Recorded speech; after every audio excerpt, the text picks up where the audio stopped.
أعوذ بالله من الشيطان الرجيم بسم الله الرحمن الرحيم পড়ছি ইসলাম ও নৈতিক শিক্ষা ইবাদত অধ্যায় থেকে পাঠ 4 জাকাত। পরিচয়। অর্থনৈতিকভাবে ধনী ও গরিব উভয় শ্রেণীর মানুষ সমাজে রয়েছে। ধনী ও গরিবের মাঝে আর্থিক সমন্বয় সাধন করতে মহান আল্লাহ জাকাতের বিধান দিয়েছেন। জাকাত আদায় করলে সমাজের দুর্বল লোকেরাও আর্থিকভাবে সবল হয়ে উঠবে। ফলে ধনী ও গরিবের মাঝে সেতুবন্ধন তৈরি হবে। এতে সমাজে শান্তি শৃঙ্খলা ও সম্প্রীতি বজায় থাকবে। হযরত মুহাম্মদ সাল্লাল্লাহু আলাইহি সাল্লাম জাকাতকে ইসলামের সেতুবন্ধন হিসাবে উল্লেখ করে বলেছেন, জাকাত হলো ইসলামের সেতুবন্ধন। বাইহাকি। জাকাত শব্দের আবিধানিক অর্থ হলো পবিত্রতা, বিশুদ্ধতা, পরিশুদ্ধতা ও বৃদ্ধি পাওয়া। আর ইসলামী শরীয়তের দৃষ্টিতে কোনো মুসলিম নিসাব পরিমাণ সম্পদের মালিক হলে বছরান্তে তার সম্পদের শতকরা 2.50 হারে নির্দিষ্ট খাতে ব্যয় করাকে জাকাত বলে। নিসাব হলো ন্যূনতম সম্পদ যা থাকলে জাকাত ফরজ হয়। এক্ষেত্রে জাকাত প্রদানে ধনীর সম্পদ পবিত্র, পরিশুদ্ধ ও বৃদ্ধি পায়, তাই একে জাকাত বলা হয়।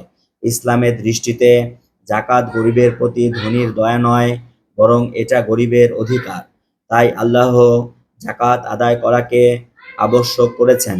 আল্লাহ তাআলা বলেছেন, তোমরা সালাত কায়েম করো ও জাকাত আদায় করো। সূরা আন-নূর আয়াত 56। জাকাতের গুরুত্ব। আল্লাহ তাআলা পবিত্র কোরআনে অনেক স্থানে সালাতের সাথে জাকাতের কথাও বলেছেন। জাকাত ইসলামের পঞ্চম স্তম্ভের মধ্যে তৃতীয়। জাকাতের সামাজিক, নৈতিক, অর্থনৈতিক ও ধর্মীয় গুরুত্ব রয়েছে। এসব কারণেই মহান আল্লাহ মুসলমানদের উপরে জাকাত ফরজ করেছেন। সামাজিক গুরুত্ব। জাকাত সমাজ থেকে অস্থিতিশীলতা ও বিশৃঙ্খলা দূর করে পারস্পরিক সৌহার্দ্য স্থাপন করে। সামাজিক নিরাপত্তা দানের পাশাপাশি সমাজের মানুষের মাঝে সম্পদের বৈষম্য দূর করে। যেমন আল্লাহ তাআলা বলেন, অর্থ যাতে সম্পদ শুধু তোমাদের অর্থশালীদের মধ্যেই আবর্তিত না হয়। সূরা হাশর আয়াত 7। সুতরাং সমাজে জাকাত ব্যবস্থা চালু করে বৈষম্য দূর করে সাম্যের ভিত্তিতে জীবন গড়ে তোলাই আমাদের দায়িত্ব ও কর্তব্য। নৈতিক গুরুত্ব। জাকাত মানুষের মনে ক্ষুধাভীতি সৃষ্টি করে, পবিত্র ও উন্নত দৃষ্টিভঙ্গি তৈরি করে, অপচয় রোধ করতে শেখায়। সর্বোপরি জাকাত মানুষের আত্মিক প্রশান্তি, নৈতিক উন্নতি, সম্পদের পবিত্রতা ও পরিশুদ্ধতা নিশ্চিত করে। যেমন মহান আল্লাহ বলেন, আপনি তাদের ধন সম্পদ থেকে সাদাকাহ জাকাত গ্রহণ করুন, এর মাধ্যমে আপনি তাদের পবিত্র এবং পরিশোধিত করবেন। সূরা আত-তাওবা আয়াত 103। অতএব নৈতিকভাবে পরিশুদ্ধ হওয়ার জন্য আমরা জাকাত আদায় করব। অর্থনৈতিক গুরুত্ব। ইসলামী অর্থ ব্যবস্থার উৎসগুলোর মধ্যে জাকাত হলো অন্যতম। এর উপরে ইসলামী রাষ্ট্রের অর্থনৈতিক ভিত্তি ও জনকল্যাণমুখী প্রকল্পসমূহের সাফল্য নির্ভরশীল। এতে সম্পদের প্রবাহ গতিশীল হয়, ধনীর সম্পদ পুঞ্জীভূত না থেকে দরিদ্র লোকদের হাতেও যায়। ফলে রাষ্ট্রের অর্থনীতি সচল হয়, উৎপাদন বৃদ্ধি পায় এবং বেকারত্ব হ্রাস পায়। মাথাপিছু আয় বেড়ে যায়, রাষ্ট্রের অর্থনৈতিক ভিত মজবুত ও শক্তিশালী হয়। আর্থিকভাবে অসচ্ছল লোকগুলো ধীরে ধীরে সচ্ছল হতে থাকে। দিনে দিনে সম্পদশালী লোকের সংখ্যা বৃদ্ধি পায়। আল্লাহ তাআলা বলেন, আল্লাহ সুদকে নিশ্চিহ্ন করেন এবং দানকে বাড়িয়ে দেন। সূরা আল বাকারা আয়াত 276। আমরাও অর্থনীতিকে শক্তিশালী করার জন্য যথাযথভাবে জাকাত আদায়ের চেষ্টা করব। ধর্মীয় গুরুত্ব। কোনো মুসলমান জাকাত না দিলে সে আর পরিপূর্ণ মুসলমান থাকতে পারে না। আল্লাহ বলেন, যারা জাকাত দেয় না এবং তারা পরকালও অস্বীকারী। সূরা হামিম আস-সাজদা আয়াত ৭। জাকাত অস্বীকার করা আল্লাহ ও তার রাসূলকে অস্বীকার করার শামিল। ইসলামী আইনে জাকাত দানের উপযুক্ত ব্যক্তিকে অবশ্যই জাকাত দিতে হবে। ইসলামের প্রথম খলিফা হযরত আবু বকর রাদিয়াল্লাহু তাআলা জাকাত অস্বীকারীদের বিরুদ্ধে যুদ্ধ ঘোষণা করেছেন। সালাত ও সাওম শারীরিক ইবাদত আর জাকাত হলো আর্থিক ইবাদত। সুতরাং জাকাত আদায় করা একজন মুসলিমের ঈমানি দায়িত্ব। জাকাত অসহায় ও দরিদ্রের অধিকার। জাকাত প্রদান করা দরিদ্রের প্রতি ধনী লোকের কোনো দয়া বা অনুগ্রহ নয়, বরং জাকাত হলো দরিদ্র লোকের প্রাপ্য বা অধিকার। কেউ ইসলামের অনুসারী হলে তার উচিত স্বেচ্ছায় জাকাত প্রদান করা এবং অসহায় লোকদের নিকট তা পৌঁছে দেওয়া। মহান আল্লাহ বলেন, আর তাদের ধনীদের সম্পদে ভিক্ষুক বা বঞ্চিতদের অধিকার রয়েছে। সূরা আজ-জাইরাত আয়াত ১৯। তাই সম্পদশালী ব্যক্তি তার সম্পদ ভোগ করার পূর্বে চিন্তা করবে যে এতে অসহায়দের অধিকার আছে, তাদের অধিকার অবশ্যই দিতে হবে, অন্যথায় সমুদয় সম্পদ তার জন্য অপবিত্র হয়ে যাবে। পরিণামে তাকে পরকালে কঠিন শাস্তি ভোগ করতে হবে। মহান আল্লাহ বলেন, আর যারা স্বর্ণ ও রূপার সম্পদ জমা করে রাখে এবং তা আল্লাহর পথে খরচ করে না, তাদেরকে কঠিন শাস্তির সংবাদ দিন। সূরা আত-তাওবা আয়াত ৩৪। আর যারা স্বর্ণ ও রূপা জমা করে রাখে এবং তা আল্লাহর পথে খরচ করে না, তাদেরকে কঠিন শাস্তির সংবাদ দিন। সূরা আত-তাওবা আয়াত ৩৪। আমাদের দেশে রাষ্ট্রীয়ভাবে জাকাত আদায় করে বেকার ও গরিবদের জন্য অনেক কর্মসংস্থান করা যেতে পারে। এতে দেশ অর্থনৈতিকভাবে স্বাবলম্বী হবে, দারিদ্র্য দূরীভূত হবে এবং দেশে শান্তি শৃঙ্খলা ফিরে আসবে। ধনী দরিদ্রের মাঝে সম্পদের বৈষম্য দূর হবে। কাজেই ধনীদের শরীয়তের বিধান অনুসারে জাকাত আদায় করা একান্ত আবশ্যক। পাঠ ৫। হজ। পরিচয়। হজ ইসলামের পঞ্চম ভিত্তি। হজের আবিধানিক অর্থ হল সংকল্প করা, ইচ্ছা করা। ইসলামের পরিভাষায় আল্লাহর সন্তুষ্টি লাভের উদ্দেশ্যে জিলহজ মাসের নির্ধারিত দিনসমূহে নির্ধারিত পদ্ধতিতে বাইতুল্লাহ আল্লাহর ঘর ও সংশ্লিষ্ট স্থানসমূহ জিয়ারত করাকে হজ বলে। হজ ওই সমস্ত ধনী মুসলমানদের উপরে ফরজ যাদের পবিত্র মক্কায় যাতায়াত ও হজের কাজ সম্পাদন করার মতো আর্থিক ও দৈহিক সামর্থ্য রয়েছে। মহান আল্লাহ বলেন, অর্থ মানুষের মধ্যে যার আল্লাহর ঘর পর্যন্ত পৌঁছার সামর্থ্য আছে তার উপরে আল্লাহর উদ্দেশ্যে ওই ঘরের হজ করা অবশ্যই কর্তব্য। সূরা আল ইমরান আয়াত ৯৭। সামর্থ্যবানদের জন্য হজ জীবনে একবার পালন করা ফরজ। হজের ফরজ ও ওয়াজিব সমূহ। হজের মোট ৩টি ফরজ রয়েছে, যথা ইহরাম বাঁধা, আনুষ্ঠানিকভাবে হজের নিয়ত করা, ৯ জিলহজ আরাফাতের ময়দানে অবস্থান করা, তাওয়াফে জিয়ারত, ১০ই জিলহজ ভোর থেকে ১২ই জিলহজ পর্যন্ত যে কোনো দিন কাবা শরীফ তাওয়াফ করা।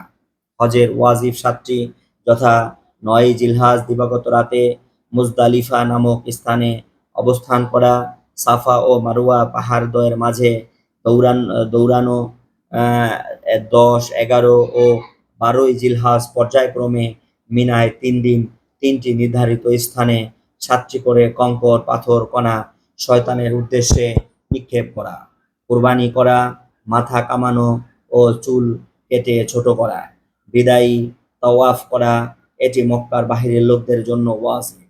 দম নেওয়া, ভুলে বা স্বেচ্ছায় হজের কোনো ওয়াজিব বাদ পড়লে তার কাফারা হিসাবে একটি অতিরিক্ত কুরবানি দেওয়া।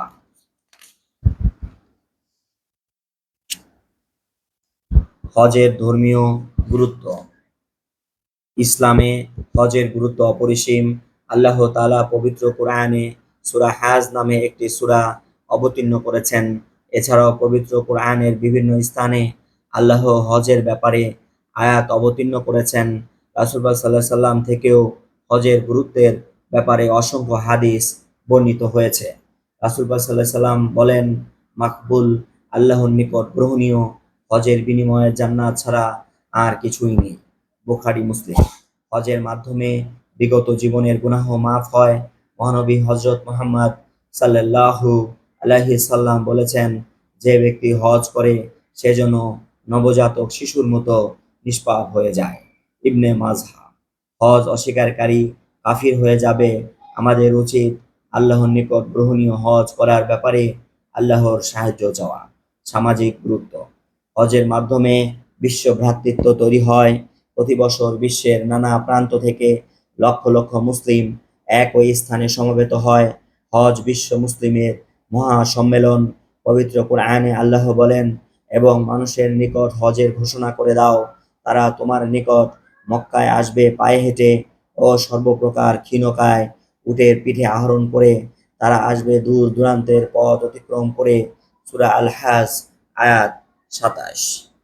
হজে এসে সবাই একই রকম পোশাক পরিধান করে আল্লাহর দরবারে নিজেকে সমর্পণ করে সম্মিলিত কণ্ঠে আওয়াজ করে বলতে থাকে, লাব্বাইক আল্লাহুম্মা লাব্বাইক। হাজির হে আল্লাহ, আমরা তোমার দরবারে হাজির। হজের শিক্ষা ও তাৎপর্য। ধন সম্পদ, বর্ণ, গোত্র ও জাতীয়তার দিক থেকে মানুষে মানুষে পার্থক্য থাকলেও হজ এসব ভেদাভেদ ভুলিয়ে ভুলিয়ে মুসলমানদের ঐক্যবদ্ধ হতে শেখায়। হজ মুসলমানদের আদর্শিক ভ্রাতৃত্বে বন্ধনে আবদ্ধ করে। রাজা, প্রজা, মালিক, ভ্রাত্য সকলকে সেলাইবিহীন একই কাপড় পরিধান করায়। একই উদ্দেশ্যে মহান প্রভুর দরবারে উপস্থিত করে সাম্যের প্রশিক্ষণ দেয়। হজ মানুষকে পারস্পরিক সম্প্রীতি ও শৃঙ্খলাবোধের শিক্ষা দেয়, সহানুভূতিশীল করে গড়ে তোলে, বিশ্ব ভ্রাতৃত্ববোধ শেখায়। পারস্পরিক ভাব ও সাংস্কৃতিক বিনিময়ের মাধ্যমে মানুষের মাঝে সৌহার্দ্যবোধ জাগ্রত করে। আল্লাহর ঘর তাওয়াফ করার কারণে সাধারণ মানুষ হাজিদের সম্মান করে থাকে।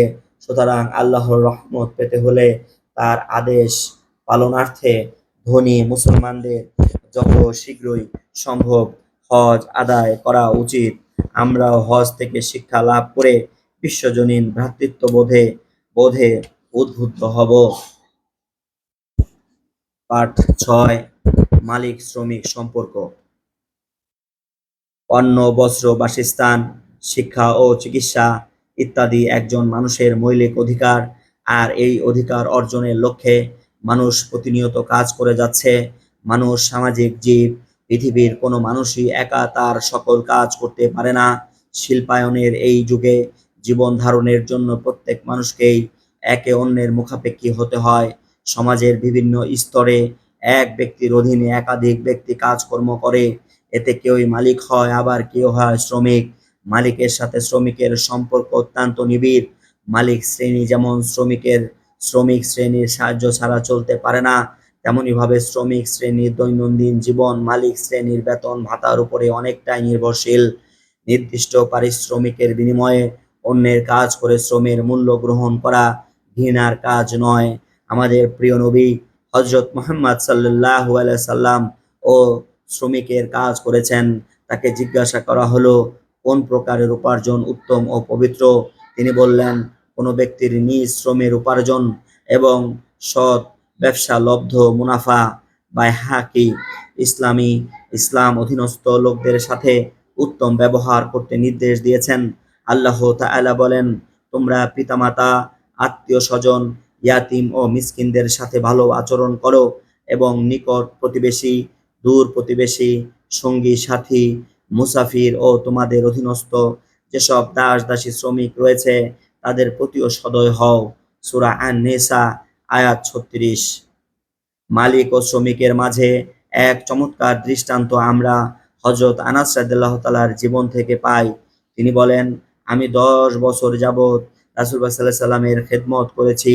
তিনি আমার সম্পর্কে কখনো উফ শব্দটি বলেননি এবং কখনো বলেননি, এটা করনি কেন, এটা করেছো কেন।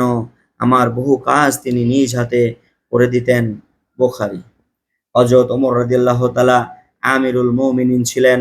জেরুজালেম সফরে উটের পিঠে চড়া ও উট টেনে নেওয়ার ব্যাপারে তিনি সাম্য ও মানবতাবোধ প্রতিষ্ঠা করেছিলেন।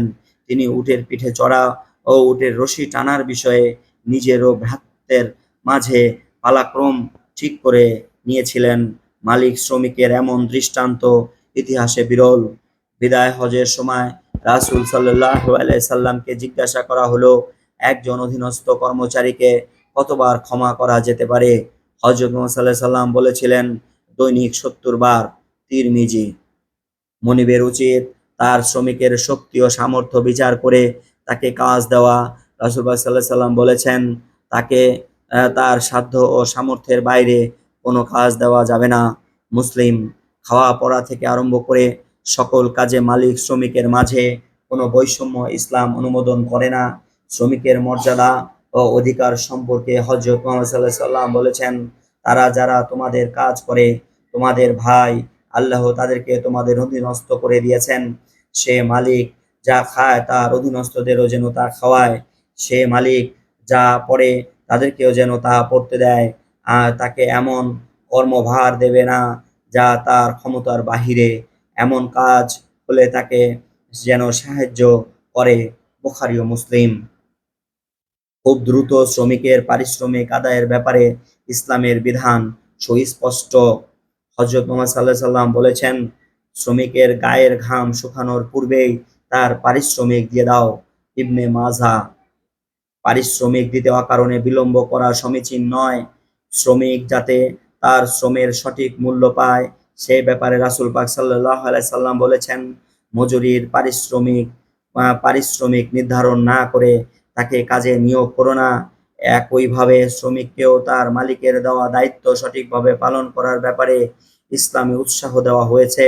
হযরত মুহাম্মদ সাল্লাল্লাহু আলাইহি সাল্লাম বলেছেন, গোলাম শ্রমিক যখন তার মালিকের কাজ সুচারুরূপে করে এবং সুষ্ঠুভাবে আল্লাহর ইবাদত করে তখন সে দ্বিগুণ প্রতিদান পায়। বুখারী ও মুসলিম। মালিক শ্রমিক যদি ইসলাম স্বীকৃত পন্থায় তাদের সম্পর্ক তৈরি করতে পারে তাহলে শ্রমিক তার ন্যায্য পারিশ্রমিক পাবে আর মালিকও তার সঠিক শ্রম পাবে। শ্রমিক ও মালিকের মাঝে কোনোদিন মনোমালিন্য হবে না। কল কারখানায় স্থিতিশীল পরিবেশ বিরাজ করবে। কাজে দেশ ও জাতির কল্যাণে আমাদের ইসলাম প্রদত্ত আদর্শ শ্রম নীতি অনুসরণ করা উচিত। পাঠ ৭। ইলম বা জ্ঞান।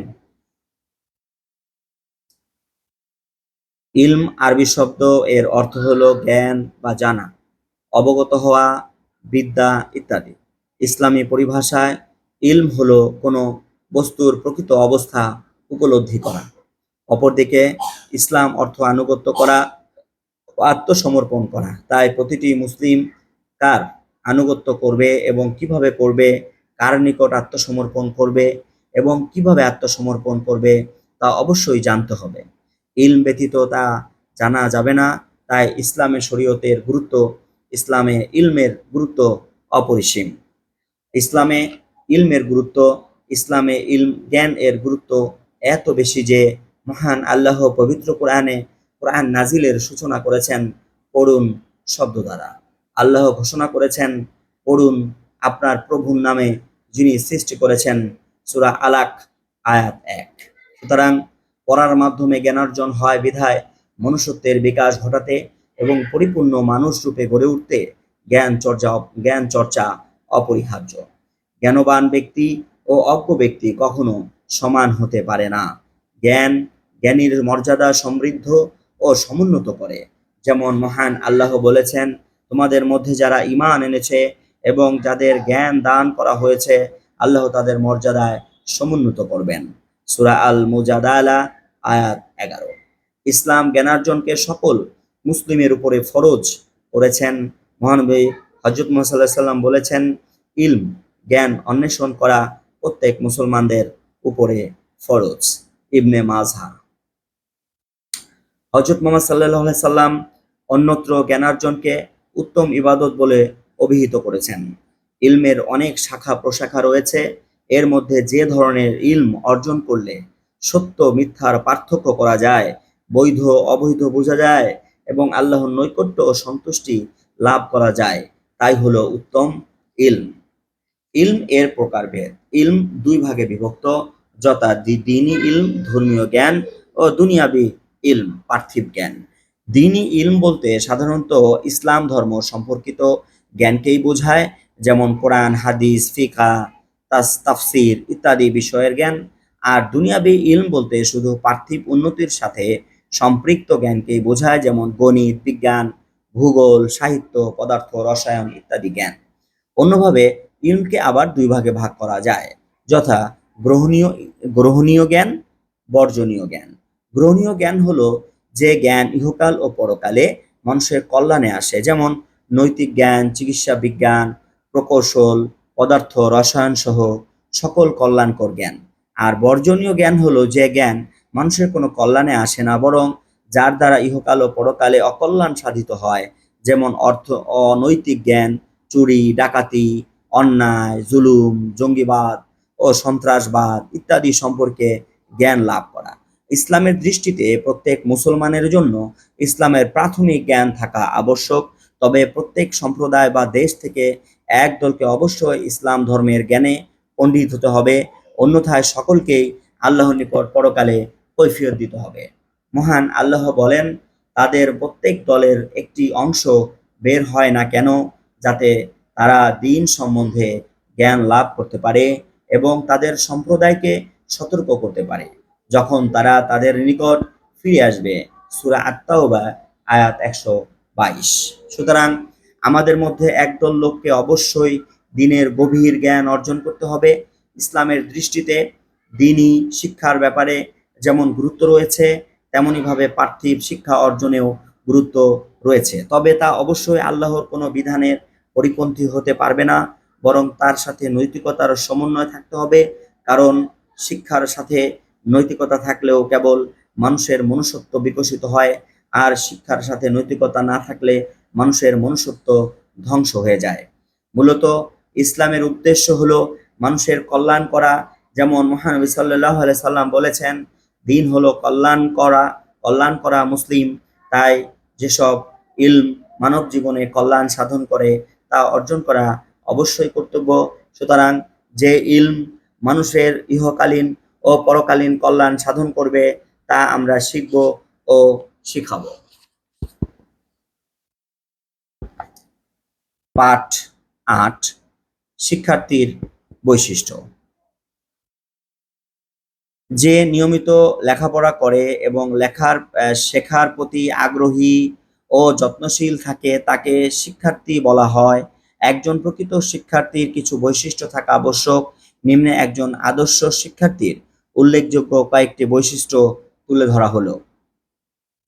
শিক্ষকগণের আদেশ নিষেধ মেনে চলা, সাক্ষাৎ হলে বিনয়ের সাথে সালাম দিয়ে তাদের খোঁজ খবর নেওয়া, শিক্ষক যা শিক্ষা দেয় তা মনোযোগ সহকারে শোনা ও পালন করা, সবসময় শিক্ষকগণের সাথে নম্র, ভদ্র, উত্তম আচরণ করা, সহপাঠীদের সাথে সদ্ভাব ও সুসম্পর্ক বজায় রাখা, নিয়মিত শ্রেণীতে উপস্থিত থাকা, শ্রেণীকক্ষ ও বিদ্যালয়ে পরিষ্কার পরিচ্ছন্ন রক্ষা করা, শরীর ও পোশাক পরিচ্ছন্ন রাখা, শ্রেণীকক্ষে বা অন্য কোথাও শিক্ষকের সাথে দেখা হলে সাথে সাথে দাঁড়িয়ে সম্মান করা, অনুমতি নিয়ে শ্রেণীকক্ষের বাহিরে যাওয়া, জীবনের প্রতিটি ক্ষেত্রে শিক্ষকের উত্তম শিক্ষা মেনে চলা, শিক্ষকগণ অপছন্দ করে এমন কাজ না করা, কোনো অবস্থাতেই কারো সাথে অভদ্র আচরণ না করা, সর্বাবস্থায় শিক্ষকের কল্যাণ কামনা করা ও মৃত্যুর পর তার জন্য দোয়া করা, সুশৃঙ্খল জীবনযাপনে অভ্যস্ত হওয়া, শেখার প্রতি উৎসাহী হওয়া ও সর্বদা শিক্ষকের সাহচর্যে থাকার চেষ্টা করা, সবকিছু বুঝে শুনে পড়া, না বুঝে পড়ার অভ্যাস ত্যাগ করা, শিক্ষক শ্রেণীকক্ষে যা পাঠ দান করবেন তা লিখে নেওয়া, জ্ঞান লাভের ক্ষেত্রে লজ্জাশীলতা পরিহার করা, প্রতিদিনের পড়া নিয়মিতভাবে আয়ত্ত করা, পরের দিনের পড়া পূর্বের দিন দেখে ক্লাসে যাওয়া। ইমাম শাফিঈ রহমতুল্লাহ আলাইহি ছাত্রের বৈশিষ্ট্য সম্পর্কে তার শিক্ষক আল্লামা ওয়াকি রাদিয়াল্লাহু তাআলাকে জিজ্ঞাসা করলে তিনি বললেন, ছাত্রের একমাত্র বৈশিষ্ট্য হলো সকল পাপ কাজ বর্জন করা। আমরা শিক্ষার্থীর এই বৈশিষ্ট্যগুলো আয়ত্ত করব ও আদর্শ ছাত্র হব। পাঠ ৯, শিক্ষকের গুণাবলী। যিনি আমাদের শিক্ষা দেন তিনি শিক্ষক। পৃথিবীতে সবচাইতে সম্মান ও মর্যাদার পেশা হলো শিক্ষকতা। আমাদের প্রিয় নবী হযরত মুহাম্মদ সাল্লাল্লাহু আলাইহি সাল্লাম নিজেকে শিক্ষক হিসাবে পরিচয় দিয়ে বলেছেন, আমাকে শিক্ষক হিসাবে প্রেরণ করা হয়েছে। ইবনে মাজাহ। পৃথিবীর শ্রেষ্ঠ পেশার লোকের বৈশিষ্ট্যগুলো শ্রেষ্ঠ হওয়া প্রয়োজন। নিম্নে শিক্ষকের কতিপয় বৈশিষ্ট্য বর্ণনা করা হলো। একজন ভালো শিক্ষক অবশ্যই আদর্শবান হবেন। তিনি আদর্শিক জ্ঞানের অধিকারী হবেন। নিজস্ব ধর্মীয় দর্শন ও অন্যান্য জীবন দর্শন সম্পর্কে জ্ঞান রাখবেন। উত্তম আদর্শের ভিত্তিতে তিনি ছাত্রদের গড়ে তুলবেন। কথা ও কাজে মিল রাখবেন। আদর্শ প্রচারে কৌশলী ও সাহসী হবেন। শিক্ষকতাকে নিজের জীবনের পেশা ও ব্রত হিসেবে নেবেন। দুনিয়া ও আখিরাতের কল্যাণকে সামনে রেখে এ পেশায় আত্মনিয়োগ করবেন ও অন্যায়ের ব্যাপারে আপোষহীন হবেন। একজন ভালো শিক্ষক অবশ্যই গভীর জ্ঞানের অধিকারী হবেন। সব সময় জ্ঞান চর্চা করবেন। ক্লাসে পড়ানোর জন্য আগেই প্রস্তুতি নেবেন। সব সমসাময়িক বিষয়ে ধারণা রাখবেন। মেধা বিকাশে সহায়ক বিভিন্ন কর্মসূচিতে অংশ নেবেন। বিভিন্ন বিষয়ে লেখালেখি করবেন। একজন ভালো শিক্ষক ব্যক্তিত্ব সম্পন্ন হবেন। তিনি পরিষ্কার পরিচ্ছন্ন থাকবেন। শালীন মার্জিত ও ব্যক্তিত্ব রক্ষাকারী পোশাক পরিধান করবেন। বিশুদ্ধ উচ্চারণ ও প্রকাশভঙ্গির অধিকারী হবেন। মানসিক ভারসাম্য বজায় রাখবেন। নিয়ম নীতির ক্ষেত্রে কঠোর হবেন। সুস্থ মন ও দেহের অধিকারী হবেন। একজন ভালো শিক্ষক ছাত্রদের প্রতি মমত্ববোধ ও ভালোবাসা সম্পূর্ণ হবেন। তিনি স্নেহ মমতা দিয়ে শিক্ষার্থীদের পাঠদান করবেন। সকল শিক্ষার্থীকে সমান চোখে দেখবেন। ছাত্রদের মাঝে জ্ঞান লাভের উৎসাহ তৈরি করবেন। প্রয়োজনে একটি বিষয় বারবার বলবেন। ছাত্রদের একান্ত আপনজন হবেন। শিক্ষার্থীদের অহেতুক ধমক দেবেন না অথবা শাসন করবেন না। তাদেরকে প্রহার বা তাদের প্রতি নির্মমতা প্রদর্শন করবেন না, বরং দরদি মন নিয়ে তাদের ভুলগুলো ধরিয়ে দেবেন। প্রখ্যাত সাহাবী মুআবিয়া ইবনুল হাকাম আস-সুলানি রাসূল পাক সাল্লাল্লাহু আলাইহি সাল্লাম সম্পর্কে বলেন, আমি তার পূর্বে ও পরে তার চেয়ে সুন্দর শিক্ষাদানকারী শিক্ষক আর দেখিনি। আল্লাহর কসম, তিনি আমাকে বকাবকি করেননি, মারেননি এবং গালমন্দ করেননি। মুসলিম। একজন ভালো শিক্ষক বিচক্ষণ হবেন। তিনি ছাত্রদের মন মেজাজ, পছন্দ অপছন্দ ও গ্রহণ করার ক্ষমতা ইত্যাদি বিষয়ে দৃষ্টি দেবেন। একজন ভালো শিক্ষক প্রতিষ্ঠানের প্রতি হবেন আন্তরিক ও দরদি। প্রশাসনের সাথে থাকবে তার সুসম্পর্ক। কর্মজীবনে আমরা শিক্ষকতার মহান পেশায় নিযুক্ত হলে এসব বৈশিষ্ট্য অর্জন করব এবং আদর্শ শিক্ষক হব। পাঠ 10। ছাত্র শিক্ষক সম্পর্ক। শিক্ষক হলেন আদর্শ জাতি গঠনের কারিগর। পিতামাতার পরেই শিক্ষকের মর্যাদা। শিক্ষক পরম ভক্তি ও শ্রদ্ধার পাত্র। পিতামাতা সন্তানকে জন্ম দিয়ে শুধু লালন পালন করেন, পক্ষান্তরে শিশুদেরকে প্রকৃত মানুষ রূপে গড়ে তোলেন একজন শিক্ষক। শিক্ষার্থীরা অনুকরণ প্রিয়। কাজেই একজন শিক্ষক শিক্ষার্থীদের যে শিক্ষায় শিক্ষিত করবেন, শিক্ষার্থীরা তাই শিখবে। শিক্ষার্থীদের জীবনের লক্ষ্য উদ্দেশ্য কি হবে, শিক্ষকরাই ছোটবেলায় তা শিখিয়ে দেবেন। শিক্ষকগণ শিক্ষার্থীদের ধর্মীয় নিয়ম কানুন, আদব কায়দা, শিষ্টাচার, বিনয়, নম্রতা, নিয়মানুবর্তিতা, দয়া, সহানুভূতি ইত্যাদি শিক্ষা দিয়ে থাকেন, যা তারা পরিণত বয়সে কাজে লাগিয়ে সার্বিক উন্নতি লাভ করে। ছাত্রদের সার্বিক কল্যাণ কামনায় শিক্ষকগণ যেভাবে ত্যাগের পরিচয় দেন, তার জন্য শিক্ষকগণের যথার্থ সম্মান করা আমাদের কর্তব্য।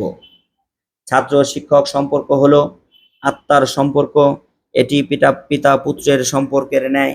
পিতা যেমন সর্বদা পুত্রের কল্যাণ কামনা করেন এবং তাকে কল্যাণের পথে চলতে উদ্বুদ্ধ করেন, শিক্ষকও তেমনি তার ছাত্রের কল্যাণ কামনা করেন এবং তাকে সৎ পথ দেখান।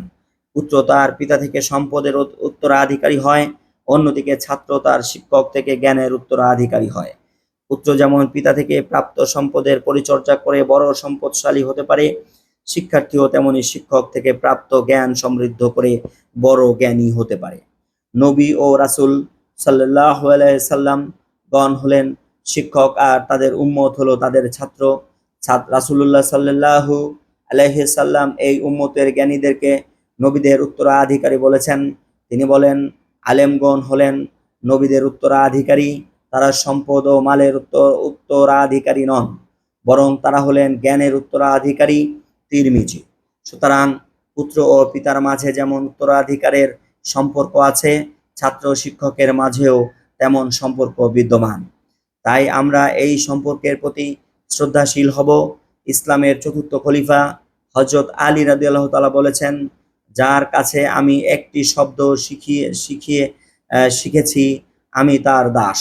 তিনি ইচ্ছা করলে আমাকে বিক্রি করতে পারেন, কিংবা আজাদ করে দিতে পারেন, কিংবা ইচ্ছা করলে দাস বানিয়েও রাখতে পারেন। তাই তার মতে ছাত্র শিক্ষক সম্পর্ক হলো ভ্রাতৃ মুনিব সম্পর্ক। এক বিনম্র শিক্ষার্থীর দৃষ্টিতে ছাত্র শিক্ষক সম্পর্কের এই বিষয়টি ফুটে উঠেছে। বস্তুত ছাত্র শিক্ষক সম্পর্ক হবে সুন্দর, যেখানে অকৃত্রিম শ্রদ্ধা, স্নেহ ও ভালোবাসা বিরাজ করবে। পাঠ 11। শিক্ষা ও নৈতিকতা। শিক্ষা জাতির মেরুদণ্ড। শিক্ষাহীন জাতি মেরুদণ্ডহীন প্রাণীর মতো। সঞ্চিত জ্ঞান এবং অভিজ্ঞতাকে নিজের জীবনে সফলভাবে প্রয়োগ করাকেই শিক্ষা বলে। এই শিক্ষা মানুষকে প্রকৃত মানুষ হতে সাহায্য করে এবং মানব হৃদয়কে অজ্ঞতার অন্ধকার থেকে মুক্ত করে জ্ঞানের আলোয় উদ্ভাসিত করে। শিক্ষা বলতে আমরা বুঝি মানুষের শরীর, মন ও আত্মার সমন্বিত বিকাশ সাধন। এখানে শিক্ষা বলতে বিশেষভাবে ইসলামী শিক্ষাকে বোঝানো হয়েছে। আর যে শিক্ষা ব্যবস্থা ইসলামকে পূর্ণাঙ্গ ও পরিপূর্ণরূপে তুলে ধরা হয়েছে তাকে ইসলামী শিক্ষা বলে। এক কথায় কোরআন ও হাদিসের আলোকে সমন্বিত শিক্ষাই হলো ইসলামী শিক্ষা। এই শিক্ষার মাধ্যমে একজন ব্যক্তি সৎ, চরিত্রবান, খোদাভীরু, দেশপ্রেমিক, দায়িত্বশীল ও সুনাগরিক হিসাবে নিজেকে গড়ে তুলতে পারবে। ইসলাম শিক্ষার মূল উৎস হলো দুটি। আল কোরআন, এই কোরআনে মানব জাতির জন্য যা কিছু প্রয়োজন সব কিছুই মহান আল্লাহ বর্ণনা করেছেন। মহান আল্লাহ বলেন, কিতাবে কোনো কিছুই আমি বাদ দেইনি। সূরা আল আনআম আয়াত 38। অন্যত্র আল্লাহ আরো বলেছেন, আমি সকল বিষয়ের বর্ণনা দিয়ে আপনার উপরে কিতাব অবতীর্ণ করেছি। সূরা আন-নাহল আয়াত 89। আল হাদিস, রাসূল সাল্লাল্লাহু আলাইহি সাল্লাম এর বাণী, কাজ ও মৌন সম্মতি হলো হাদিস। এটি ইসলামী শিক্ষার দ্বিতীয় উৎস। হাদিসের গুরুত্ব সম্পর্কে মহান আল্লাহ বলেন, রাসূল সাল্লাল্লাহু আলাইহি সাল্লাম তোমাদের যা দেন তা তোমরা গ্রহণ করো, আর যা থেকে তোমাদের নিষেধ করেন তা থেকে তোমরা বিরত থাকো। সূরা আল হাসর আয়াত 7। কোরআন ও হাদিস ব্যতীত ইসলাম ধর্ম ধর্ম বিশারদদের ঐকমত্য, ইজমা এবং তাদের সাদৃশ্যমূলক অভিমত, কিয়াস ইসলামী শিক্ষার যথাক্রমে তৃতীয় ও চতুর্থ উৎস। একজন মুসলমানের ব্যক্তিজীবন থেকে শুরু করে জীবনের সর্বস্তরে আল্লাহর বিধিবিধান মেনে নেওয়া ও তার সন্তুষ্টি অর্জন করাই হলো ইসলামী শিক্ষার মূল উদ্দেশ্য। মূলত ইসলামী শিক্ষার ভিত্তি তাওহীদ, আল্লাহর একত্ববাদ, রিসালাত, আল্লাহর পক্ষ থেকে প্রেরিত নবী ও রাসূলগণ এর কার্যক্রম ও দাওয়াত ও আখিরাত, মৃত্যুর পরবর্তী জীবনের হিসাব নিকাশ ও জান্নাত জাহান্নাম ইত্যাদি। এই তিনটি মূল নীতির উপরে প্রতিষ্ঠিত। আমরা এগুলোর আলোকে জীবন গড়ব এবং জীবনকে সুন্দর ও সমৃদ্ধ করতে চেষ্টা করব। নৈতিকতা, সততা, সদাচার, সৌজন্যমূলক আচরণ, সুন্দর স্বভাব, মিষ্টি কথা ও উন্নত চরিত্র, এ সব কিছুর সমন্বয় হলো নৈতিকতা। একজন মানুষের দৈনন্দিন জীবনের চাল চলন, উঠা বসা, আচার ব্যবহার, লেনদেন সবকিছুই যখন প্রশংসনীয় ও গ্রহণযোগ্য হয় তখন তাকে নৈতিক গুণাবলী সম্পন্ন ব্যক্তি বলে। এই নৈতিকতা সম্পন্ন ব্যক্তিকে রাসূল পাক সাল্লাল্লাহু আলাইহি সাল্লাম সর্বোত্তম লোক বলে অভিহিত করেছেন। তিনি বলেছেন, নিশ্চয়ই তোমাদের মধ্যে ওই ব্যক্তি উত্তম যার চরিত্র উত্তম। বুখারী ও মুসলিম। নৈতিকতা হলো ব্যক্তির মৌলিক মানবীয় গুণ এবং জীবনের শ্রেষ্ঠ সম্পদ, যা অর্জন করলে তার জীবন সুন্দর ও উন্নত হয়। এর মাধ্যমে সে অর্জন করে সম্মান ও মর্যাদা। ইসলামী শিক্ষার অন্যতম উদ্দেশ্য হলো মানুষকে নৈতিকতা শিক্ষা দেওয়া। নীতিহীন, চরিত্রহীন, মানুষ চতুষ্পদ জন্তুর চেয়েও নিকৃষ্ট। মহান আল্লাহ বলেন, তাদের হৃদয় আছে উপলব্ধি করে না, চোখ আছে দেখে না, কান আছে শোনে না, এরা হলো চতুষ্পদ জন্তুর ন্যায়, বরং তার থেকে নিকৃষ্ট, আর এরাই হলো গাফিল। সূরা আল আরাফ আয়াত 179। আমরা আমরা আমরা নৈতিক গুণে সমৃদ্ধ হব এবং তা চর্চা করে উত্তম মানুষ হব। নৈতিকতার গুরুত্ব। ইসলামী জীবন ব্যবস্থায় নৈতিকতার গুরুত্ব অপরিসীম। মানুষকে ঈমান ও নৈতিকতা শিক্ষা দেওয়ার জন্য মহানবী সাল্লাল্লাহু আলাইহি সাল্লাম প্রেরিত হয়েছিলেন। তিনি বলেন, আমি মহান নৈতিক গুণাবলীকে পরিপূর্ণতা দান করার জন্যই প্রেরিত হয়েছি। বুখারী। নৈতিকতার কথা শুধু মুখে বললে চলবে না, বরং বিশ্বনবী হযরত মুহাম্মদ সাল্লাল্লাহু আলাইহি সাল্লাম এর আদর্শসমূহ জীবনে বাস্তবায়ন করে নৈতিকতার প্রতিফলন ঘটাতে হবে। মহানবী হযরত মুহাম্মদ সাল্লাল্লাহু আলাইহি সাল্লাম নীতিবান লোককে পরিপূর্ণ মুমিন হিসাবে অভিহিত করে বলেন, চরিত্রের বিচারে যে লোকটি উত্তম মুমিনদের মধ্যে, সেই পূর্ণ ঈমানের অধিকারী। তিরমিজি। মানুষের নৈতিকতা যত উন্নত হবে, সে তত উত্তম মানুষে পরিণত হবে। এভাবে সে আল্লাহ এবং তার রাসূল সাল্লাল্লাহু আলাইহি সাল্লামের প্রিয় পাত্র হয়ে যাবে। মহানবী হযরত মুহাম্মদ সাল্লাল্লাহু আলাইহি সাল্লাম আরো বলেছেন, তোমাদের মধ্যে সেই লোকটি আমার নিকট অধিক প্রিয়, যার আখলাক নৈতিকতা সবচাইতে সুন্দর। বুখারী। এমনিভাবে জৈনিক ব্যক্তি যখন হযরত মুহাম্মদ সাল্লাল্লাহু আলাইহি সাল্লামের নিকট জানতে চাইলেন, মহান আল্লাহ মানুষকে অনেক কিছু দান করেছেন, এর মধ্যে সবচেয়ে মূল্যবান দান কোনটি? নবী করিম সাল্লাল্লাহু আলাইহি সাল্লাম বললেন, সবচেয়ে মূল্যবান দান সুন্দর চরিত্র। আমাদের উচিত সুন্দর চরিত্র ও নৈতিক আচরণ অর্জন করে রাসূল পাক সাল্লাল্লাহু আলাইহি সাল্লাম এর প্রিয় পাত্র হওয়া। ইসলামী শিক্ষার মাধ্যমে নৈতিকতা সম্পর্কে জানা ও তা বাস্তব জীবনে প্রয়োগ করা অধিকতর সহজ। ইসলামী শিক্ষার মাধ্যমে একজন ব্যক্তি পরিপূর্ণ নৈতিকতা লাভ করতে পারে।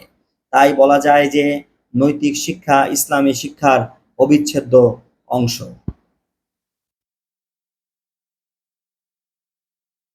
পাঠ 12, জিহাদ।